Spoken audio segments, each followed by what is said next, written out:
Welcome to the Modern Intimacy Podcast, a show about mental health, sex, relationships, education and tips, and those private things we need to talk about more publicly without restrictions. I'm your host, Dr. Kate Balestrieri. A licensed psychologist, certified sex therapist, packed couples therapist, and sex addiction therapist, I know that mental health is directly tied to the quality of our relationships and our sex lives.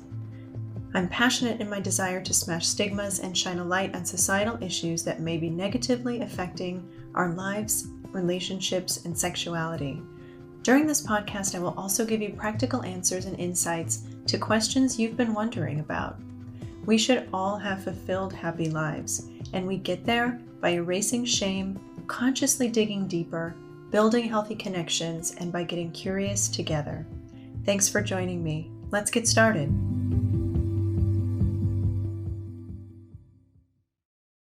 Hi, everyone. Welcome back to this episode of Modern Intimacy Podcast.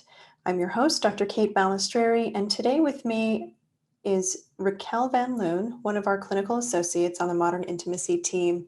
And we're going to talk a little bit about foreplay today, because foreplay is often necessary for a good fuck.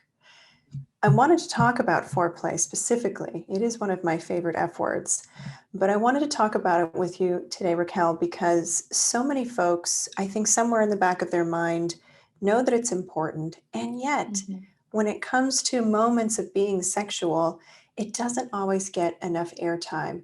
And you recently wrote a blog called What is Foreplay and Why is it Important? And I wonder, in your words, if you can answer that question. Yeah, it was definitely one of my favorite blogs that I was able to write. I think one of the main reasons it is skipped over, or not given a second thought, exactly what you said. The best way I can describe why it is so important is imagine going down a water slide with no water. You're gonna get burnt. It's really gonna hurt. It's just not a good time, right? And yeah, I mean, I think I hear so many stories from either from people, friends, clients, whatever, right? That their ideas of what good sex is and what good sex is, supposed to be, is they get it from porn, right? And think about any of the porn that you see, right? You don't really see a lot of foreplay in porn. So really what you see with porn, if you think about it, a majority of the porn you've seen, or at least porn made by men, right? You see 20 minutes of the man receiving oral sex, and then potentially 5 minutes, if that, of the woman receiving oral sex. That's generous in porn. Yeah. Yeah, I was kind of trying to be a little bit generous with that. But yeah, I mean, it goes right from that to then the woman getting penetrated hard and fast, the woman screaming in ecstasy, and then end of scene, and I feel one reason why I think I really felt passionate about writing this is because a lot of my clients do come to me with feelings of disappointment. They get their ideas about sex from porn, and then when their sexual experiences in real life don't align with that, or they don't equate to that, they either walk away feeling disappointed, feeling less than, feeling confused, broken, alone, and just really disconnected. I really appreciate you saying that, because although for some people porn can be a really wonderful additive to their sexual experience and to their arousal, and they can even learn things from porn, for a lot of folks it's their only source of education, because we don't have enough education in this country that is secular and readily available. So a lot of people don't really understand how to stimulate bodies, and to stimulate their own genitals, let alone the genitals of a partner, because we don't often show that in the major sources of education. And of course, freely available erotic material, as you pointed out, is often created by men and from the male gaze. So there are some deficits in understanding about how the female body is often pleasured, and the role that foreplay can play for all partners involved, regardless of gender and sexual orientation. So In your experience, how often does the question of foreplay come up in therapy? Is this a common thing that people talk about? Yes, it is very common. I would say it comes up quite often in therapy. I think especially with the nature of what we do is sex, like in sex therapy. Mm-hmm. And yeah, I just want to validate how normal it is on that whole spectrum. And I think just to kind of go off what you said a little bit about just like the education piece and like how little we know about sex, I think it also adds that compounded factor of how do we talk about it? Sometimes it Mm. even feels uncomfortable to talk about. You know, I've had clients say, I can't believe I'm talking to you about masturbating, you know, about like how I do this. And I think that's also a big part of it is one, if I don't know what I like, you know, how can I tell my partner? That's, I would say, one of the things that I see in therapy. Mm-hmm. Um, what do I like? How do I go about exploring that? And then why am I not having good sex? Like, why am I feeling broken? You know, and those are such heartbreaking words to hear, I think, in terms of feeling broken. I think as a society, we just weren't really given much of a chance, you know? I really hear that. And I want to add, nobody's broken when it comes to Mm, sex. We hmm. might be undereducated. And I Yes. think that's an important gap to bridge. But no one's broken. We just haven't learned. You know, people who feel that way because of the shame imposed upon them by society and these expectations that we should all know exactly how to be these sexual gods and goddesses. And it's really an unrealistic standard. So, for anyone Mhm. listening who does have that feeling, please know that the way you feel is not any sort of indication of your worth, right? Mhm. Learning about sex, learning about how to please yourself, please a partner is a really important part of becoming an adult sexual being. And we are all sexual beings in different ways, right? We all have a relationship with sexuality, even if it's our choice to abstain from sex. Yeah. Yeah. And one major question that I always like to ask is, what is your definition of sex? Like, how Mm, do you want to feel when you're having sex? Like, what is that overall feeling, right? Like, not necessarily the act of what you're doing, but like that feeling of connection, of love, of power, control, like whatever it is, like, what do you want out of it? And that's a then how great can we best get you there? that's a Mhm. great question. Do people often know the answer to that question? Not always. And Yeah. I think it is very, again, it's just very complex and it just adds on to like this conversation in general. Hmm. Um, and I think that's the beautiful part of the therapy process is like in it and going through it, you're almost like uncovering these other areas of yourself that you never knew you had. And it's beautiful, I think, to be able to find that out about yourself. It's very empowering. And Hmm. sometimes it can answer a lot of questions that, you know, you never even had words to or answers to or anything like that. Hmm. Yeah, I mean, one of the things about foreplay that's really, I think, a gift is that it reminds us that our whole bodies are a part of the sexual experience. And so Mhm. often we reduce the idea of sex to the idea of some sort of penetration. And in fact, we do this so much that many experts are even talking about changing the word foreplay and having a more expansive word like outer course so that we can include the behaviors that we would typically call foreplay as a part of sex, as an equally important part of sex, Mhm.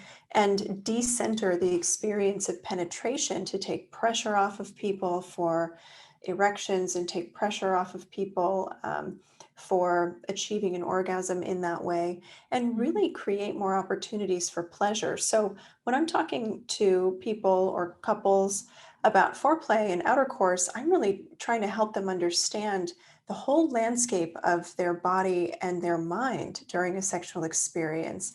And how can they get a little bit more creative to find pleasure in throughout the experience, start to finish, and not limit pleasure to this sort of build up coup de grace moment of penetration. Let's take the power away from penetration and refocus the idea of foreplay or outer course to be a more elongated experience of pleasure.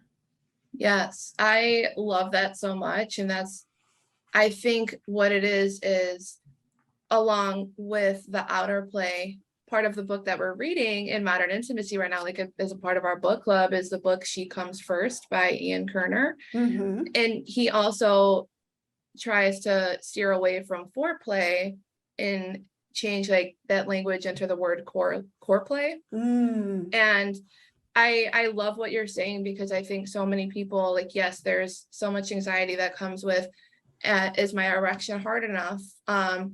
Am I lubricated enough? Like, is this going to be enough? And I think that going like back into that language of feeling broken, or like how you said, all the anxieties that come with that, it puts so much pressure on sex, when sex is supposed to be about play. It's supposed to be about stress relief. It's supposed to be about like just connection and like getting close to everybody. And yeah, I mean, I think taking that pressure off of that penetrative aspect just really allows you to be in the moment with your partner and experience everything that's going on. And I think that's what's so important. I couldn't agree with you more. And foreplay can also help to close the orgasm gap. Can you say a little bit about that? Yeah, so the orgasm gap is a phenomenon where, mainly during like heterosexual sex, men reach orgasm significantly more often than women do. I think, and we actually do have a blog written on this on our website, I believe. And the National Survey of Sexual Health and Behavior did a survey where they asked adult Americans about their most recent sexual encounters. I'm not sure how up to date this is. I would be kind of curious if there was like a more recent one, especially like with the sex positivity and like talking about sex and all that has been happening. But at least for the time when they did this, the research showed that 64% of heterosexual women reported experiencing an orgasm during their last encounter, compared to 91% of heterosexual men. That's a consistent 27% difference. So that's a big gap. And it probably isn't new information for a lot of folks listening, but it does bear importance in repeating, because I hear you, there has been a lot of movement around sex positivity, and there have been a lot of folks who have taken that call to action and who have educated themselves. But there are still a lot of people who haven't heard about this, or maybe haven't felt like it benefits them to focus more on creating more avenues of pleasure during their sexual experience. So let's talk a little bit about, what would be some of the benefits for people to increase foreplay or core play or outer course, whatever you want to call it, if what they really prefer is penetration. Yeah, I mean, I would say the benefits, definitely feeling a better sense of connection. I believe that foreplay, etc., fill in the blank of whichever definition you like to use here. It can help you foster that sense of connection, whether it's like you're engaging in the solo experience or with a partner or partners. And I feel that it also helps make you feel seen, makes you feel validated in your partner's presence, and I think makes you feel loved, regardless of what the sexual encounter is, whether it be like a one-time thing or with somebody that you've been with for a while. I think at the end of the day, that feeling of connection can be very powerful. Because I've even heard that even after like the one-time encounter of a sexual experience, sometimes folks tend to walk away feeling more disconnected, or they feel like they haven't been seen.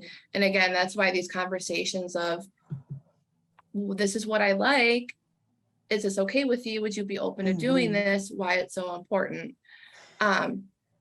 Yeah.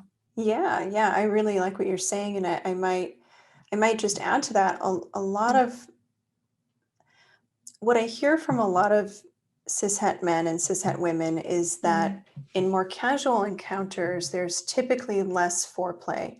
And part of that is because there's less commitment, right? Or no commitment in a casual encounter. And so I think sometimes when that is the truth, a lack of foreplay not only can decrease partners' pleasure in the experience, but it also can implicitly communicate a sense of dehumanization, right? Mm, Because when we engage in foreplay, we're acknowledging all of the other parts of our partner, and we're acknowledging them more as a whole being, as opposed to focusing on penetrative sex mm, or pleasure that focuses only on one partner and isn't equitable. Then we're saying your pleasure matters less, mm, and that's an important factor to take into consideration if what you're trying to get out of that experience is pleasure, but also the validation that you're a good lover. A lot of people engage in casual sex because they derive some esteem from knowing that they have been sexual in this way. And so, if that's mm. the goal, it could be really helpful to focus on being the better lover, being somebody who's really more focused on prioritizing your partner's pleasure, knowing that Mhm. that doesn't need to mean that you love them or even are committed to them. Is there a specific duration of time that foreplay should take place for couples? Um, so in the book that we are reading, what Ian Kerner mentioned is that 15 minutes of foreplay can increase the likelihood of orgasm. And Hmm. I will say, I want to preface with foreplay. I would say it is important. It's highly important for women or for vulva owners. Hmm. It's like, it is very important for them. And yeah, so 15 minutes of foreplay can increase that likelihood of orgasm. And I mean, I want to say, like, I realize, like I said, that not all sexual experiences allow for 15 minutes of foreplay, right? True. However, and again, this is not a one size fits all approach, but I think you can make it fun and kind of like figure out, like, how long do I need? Like, maybe I just need a couple minutes, maybe I Mm, need 10 minutes, and you can kind of have fun and like experiment with each other or with yourself, right? About right. how long do I need, right? But generally it's about 15 minutes. Okay, that's good to know. Mhm. It seems really important to have good communication with a partner and talk about what kind of foreplay they like, right? We're not all the same. Our Mhm. bodies have different sensitive points, have different erogenous zones. So, one of the things that's really fun about foreplay is that you get to discover and rediscover each other all the time when you play with parts of the body that don't necessarily include genitals or penetration. Yeah, exactly. So, when does foreplay start? That is a good question. I would say that foreplay starts as soon as the last sexual encounter ends. So that thing, you may be thinking, right? Or anybody listening may be like, how does that work? Hmm. But Right. it's because it's not all just inside the bedroom, right? Like, foreplay does not have to be sexual at all. And partners have different love languages. Like, we all have different ways that we express love, that we receive love, that we want to receive love, all those things. So I would say, for example, foreplay could be a fun, sexy text or a picture, that you send to your partner while they're away at work. That's a more explicit example, of course. Hmm. But also a more implicit example would be maybe having the dishes done or having a clean house for when a partner comes home, so that there is time for that coupleship time, that partnership time, and things like that. Or it could look like running your hand across the lower back of your partner, like when you're passing them in the kitchen, or a little Hmm. playful tap on the butt, anything like that, anything. Like, it doesn't have to be sexual either. It could also be something like, hey, how are you feeling? How has your Mm. day been today? How can I help you? What do you need from me to feel better in this moment? Right. I would say that foreplay, I love what you're saying. It creates a context where foreplay is not just about behaviors, but it's about a mindset. And when I was Yes. listening to you describe some of these different examples, what really came to mind is that foreplay is about creating safety with each Mhm. other so that you can be free to play throughout your Yes. day and to flirt with one another and to protect the peace in your home so that you can have the time to cultivate erotic energy together. And when we think about foreplay as a mindset in that way, recognizing that when one sexual experience ends, a new one starts, right? And every Mhm. cumulative experience that we have with a partner in between sexual experiences is part of the buildup to the next one. And so it's so important when couples are talking with each other about what turns them on for them to acknowledge some of the non sexual and emotional components of their relationship so that they are eradicating things that might be getting in the way unintended. Yeah. So you mentioned doing the dishes or cleaning up around the house when your partner's at work. I think this is one of the biggest hot spots of foreplay that partners overlook. And it's not to say that domestic labor should be a transaction in exchange for sex. That's not what Mhm. I'm saying here. But when partners have an equitable sharing of domestic labor and they're both self-initiating in the ways that they've agreed upon, that creates a sense of safety and a sense of confidence in the partners.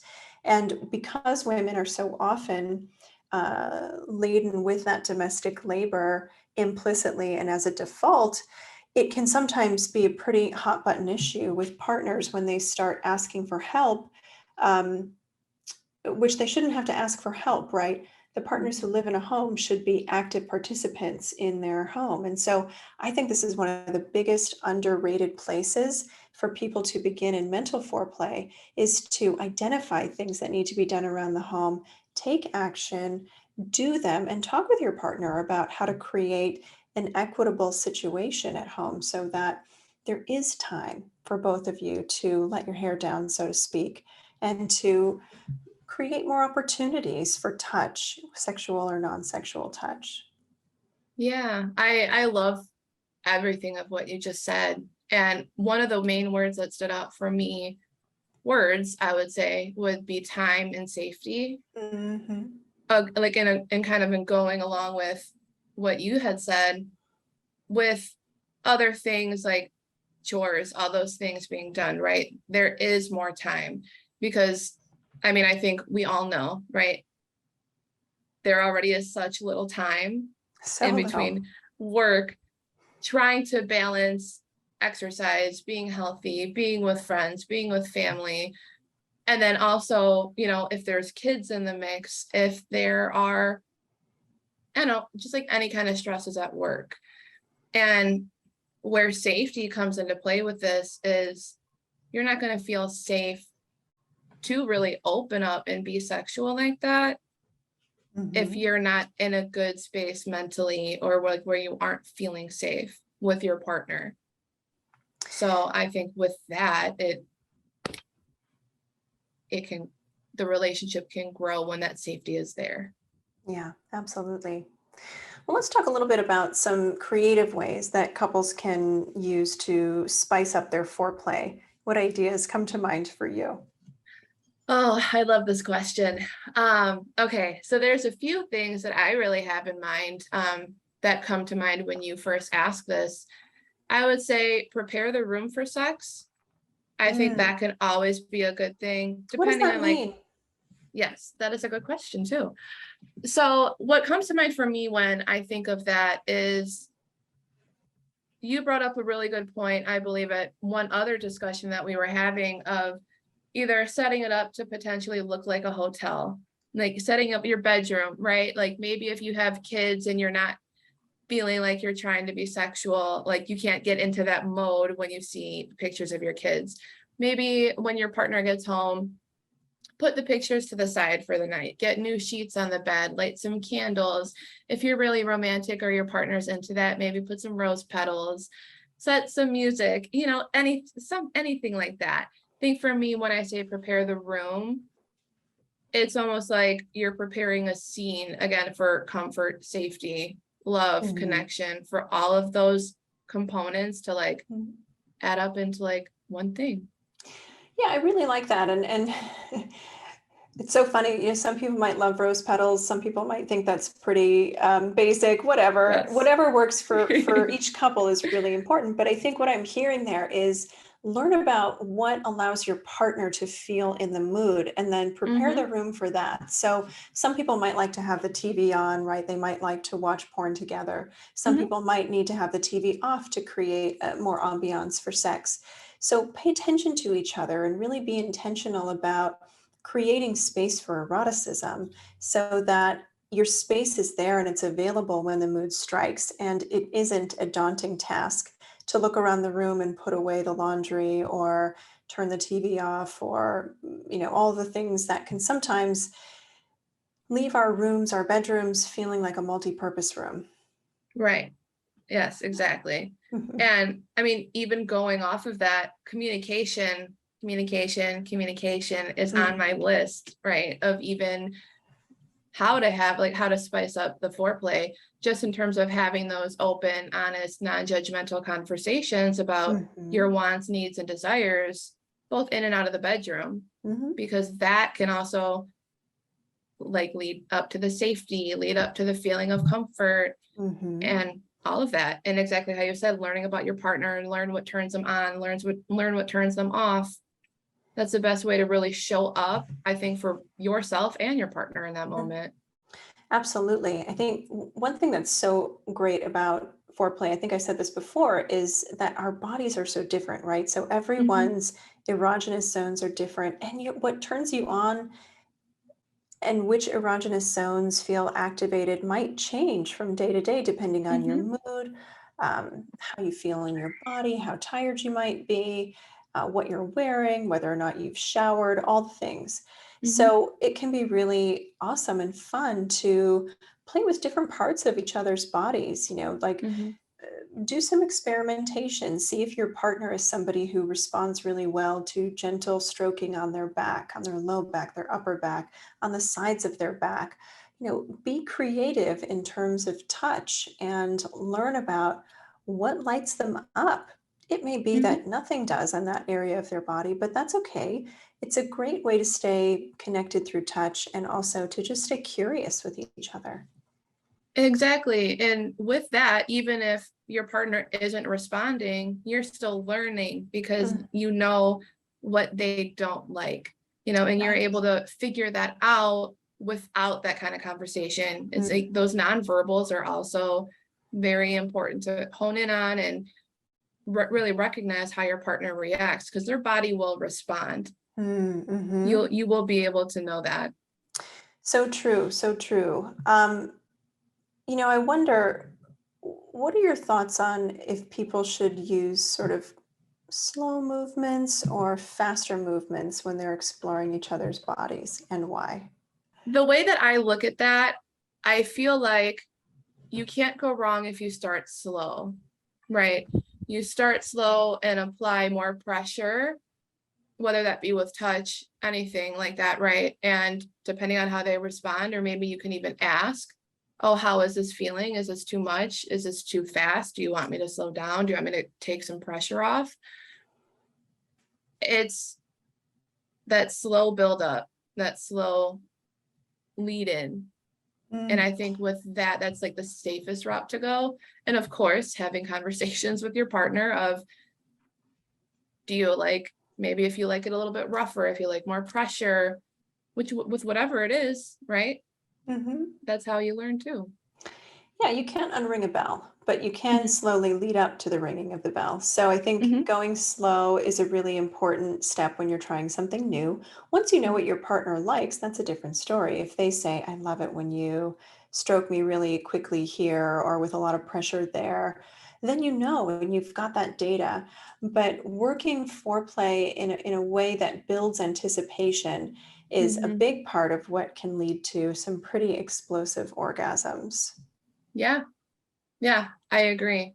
And one thing I will also like to kind of put in terms of adding more spice to the foreplay is maybe even to incorporate some things with temperature, right? Mm, So maybe massage oils, lubricants, flavored products, right? Like if it's like either cold or if it right. gets hot, whichever way, like with temperature, that might even turn on a light bulb somehow. Absolutely. There are different arousal serums that have either a warm, tingly, or a cool, Hmm. sort of minty feeling to them, and they can be, and they're body safe, of course. Hmm. Trojan has a great set of a few different kinds of arousal serums, as does House of Wise, with a CBD basis in it. So, and those are not paid ads, by the way. I just love those products. So, it's important to sort of think about, like, what do you have at your disposal? Even if you don't have a serum or a fancy lubricant, do you have an ice cube, or do you have maybe even a heating pad? There are some sex toy companies that have candles with wax that is actually a body safe temperature that you can use to pour onto the body and use as a massage oil. So there's a lot of different ways to get creative and play with temperature and sensation. And sensation play is a big part of what creates excitement in the body. Mm. Yes, I love that. Yeah. So talking about sex can be difficult sometimes for all of the Yes. reasons that we've discussed in previous episodes and today. How would you recommend folks bring this up as a means of advocating for their own pleasure? Okay, so yes, I want to validate that sex can be very difficult to talk about, and that could be anywhere between or because of culture, religion, how we were raised, or just even simply the society that we live in. And making sure that each partner is in a good headspace to be able to hear the information, but not only hear the information, but to also respond appropriately. It is very Mm, important because that's such a this, good point. Oh, go yeah, ahead. yeah, what I was saying was that since it is such a sensitive and vulnerable topic, or it can be, making sure that each person feels seen, heard, and validated is a priority, especially with having a conversation like this of the sensitivity. So, what can people say to each other to start this conversation to make sure that their partner has the bandwidth to have it? So yeah, a good way to have a conversation like this could look something along the lines of, hey, I have something that I was thinking about talking to you about. I've been thinking about it a lot lately. This conversation can potentially be vulnerable and very intimate, and I just want to make sure that we're both in a good space to talk about it. I was wondering when would be a good time for you to have this conversation. I really like that. It may create some anxiety for folks Mhm. who don't like to have hard conversations. And at the same time, it gives them knowledge that they get to say, I don't want to have that conversation right now in the moment, but I will be prepared for it maybe on Saturday, for example. Mhm. Yeah. Yeah. I would add to that, I think it can be really important for couples to debrief about sex and foreplay and all of the things that they like and maybe the things that didn't do it for them after each sexual experience, because to your point earlier, every experience is an education with your partner. So Mhm. it's impossible to think that they're going to like every single thing sexually that you do with them. So that's to Mhm. be expected. And when we can learn how to hear that and take it as constructive feedback and put it in the Mhm. category of, I don't have to do that again, Mhm. we can learn really well from each other and create that safety on a regular basis within which to bring up conversations like this. What can you do if you're with a partner who says they're not interested in foreplay, but you really are? I would get curious about why they aren't interested in that. And I think, of course, with a non-judgmental stance. So Hmm. in that respect of always being curious about your partner. Hmm. And the key to partnerships and making them work is to always stay curious about each other, make sure Mm. that you're always keeping each other in each other's care. And of course, there are so many different reasons to have sex. There was one research that I was looking into that actually identified about 235 different reasons to have sex. That's a lot of 200, reasons. 235 reasons to have sex? Wow. That's a lot of reasons. Like for example, I think one of them was if I have a headache, if I'm Hmm. stressed out, if I'm Hmm. angry, if Hmm. I had a really hard day at work, if I want to feel connection. And those are just a few, Hmm. right? So whatever the case may be, if maybe your partner was talking about because there wasn't time, right? So maybe like it was just, it could potentially be that it was a miscommunication or a misunderstanding, and it was just that one experience, which I think it would be even more important to have that conversation about it, right?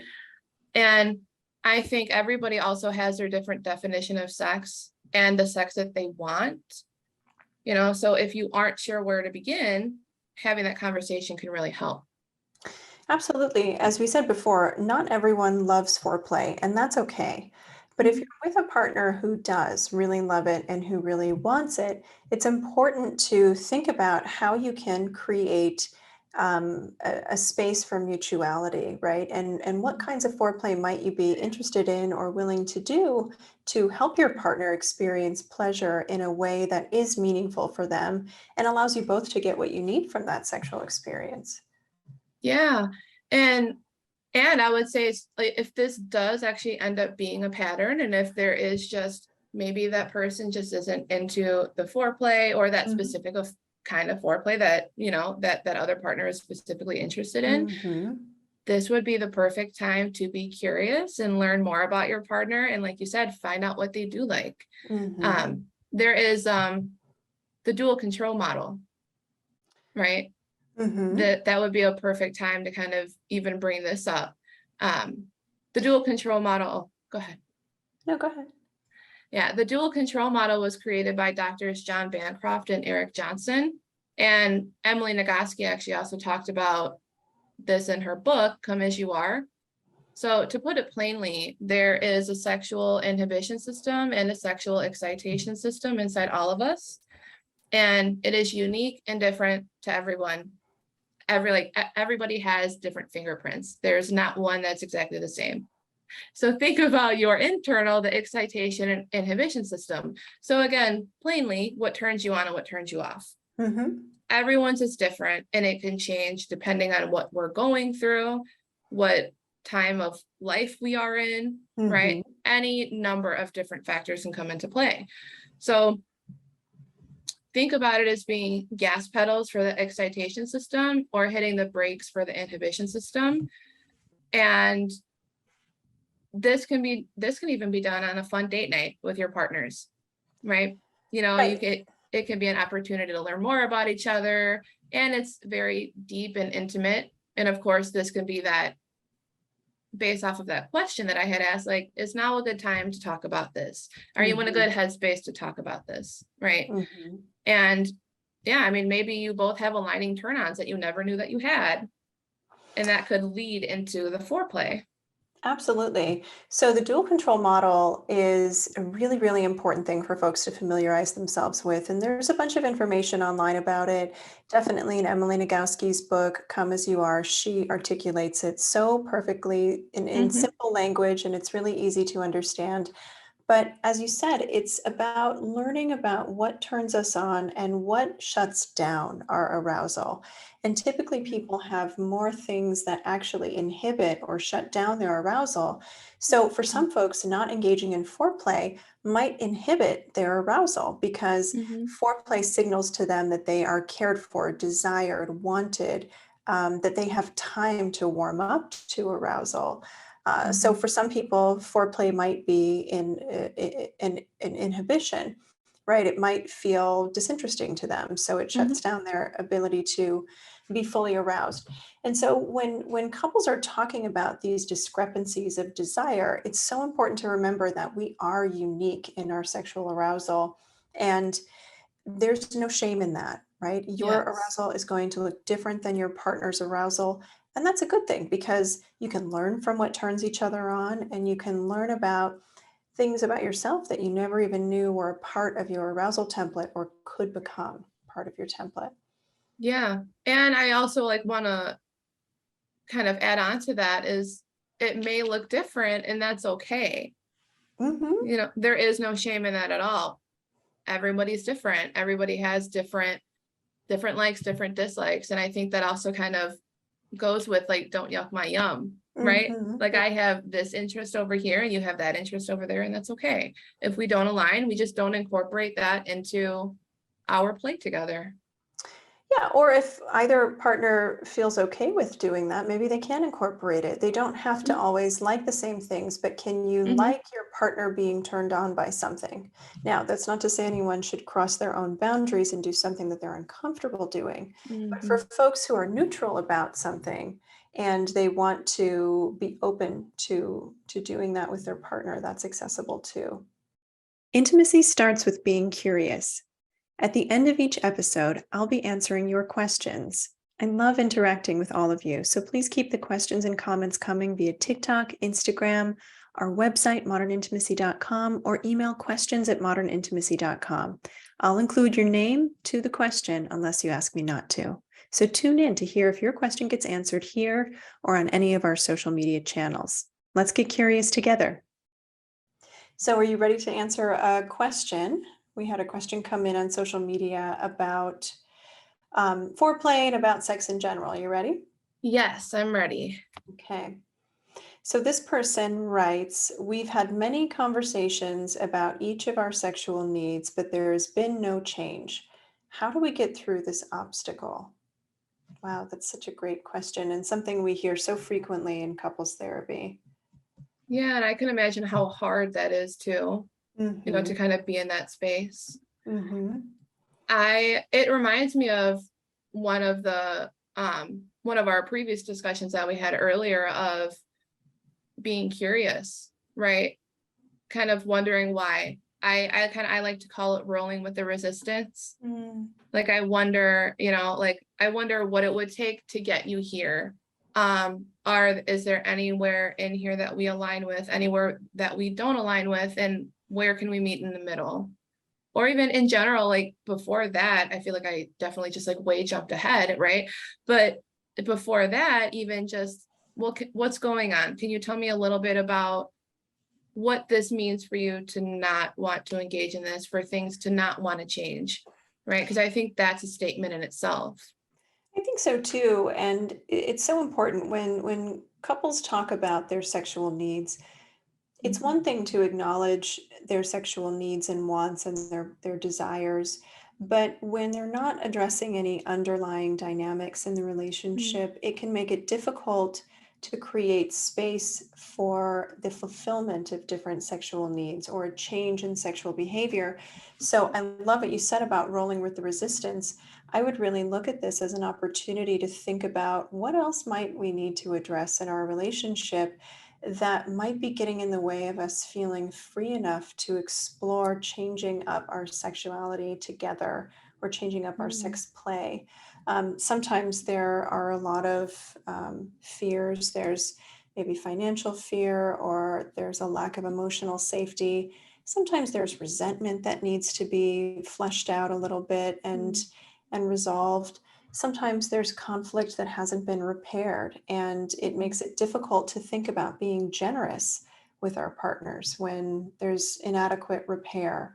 So I would really be a lot more curious about what's going on non-sexually that's making the leaning into sexual pleasure a little bit more challenging. I love that view of it. I think, again, like really slowing it down. And I think even taking that sexual aspect out of it. Cause like we've been talking about, it's hard to imagine being sexual and even bringing the safety piece into it, being safe, feeling safe in that moment. If there is XYZ going on, if there are resentments over here, if there is upset feelings over there, right? Like all these things can really impact us sexually. Totally, totally. And I think about the sexual needs, and I wonder sometimes about whether or not sometimes people feel a little bit nervous to lean into something new sexually. They might not feel like they have enough information to feel comfortable doing it, especially if it's an area of kink or something that is maybe unfamiliar to them, or represents some fears about the security of the relationship. So I think it's so important to talk a little bit more about what would happen if we did do these new sexual things, or if we did meet each other's needs. How would our relationship change? What Yes. if we can't? What if my partner's too afraid to dive into this? What if they have fears or shame about saying yes to something that really turns me on, or vice versa. I think we really have to get a lot more curious with one another when there's when there's a plateau or a stagnant Mm. point in the conversation. Yeah. Yeah, I agree. And I love that you said that, because I think that is also so important. Great. Well, thank you so much, Raquel. I really appreciate you Yeah. having this conversation with me today about foreplay. And for those of you interested, you can check out Raquel's blog, What is Foreplay and Why is it Important, on our website, modernintimacy.com. And don't forget to check us out on social media, on Instagram at The Modern Intimacy. And on TikTok and Instagram, you can find me at Dr. Kate Balestrieri. Thanks so much, everyone. We'll see you next week. Thank you for listening to the Modern Intimacy Podcast. On Instagram, follow me at Dr. Kate Balestrieri and at The Modern Intimacy. On TikTok, check me out at Dr. Kate Balestrieri, and on Twitter at Kate Balestrieri. Everyone has questions about mental health, sex, and relationships. Send yours to me via DM on Instagram or email them to questions@modernintimacy.com, and I'll answer some at the end of each episode. Visit the website, modernintimacy.com, to schedule a consultation with a member of our team or to sign up for our newsletter. Let's meet back here next week. New episodes air every Tuesday. Reminder, this podcast is for education and entertainment purposes only and is not a substitute for mental health services.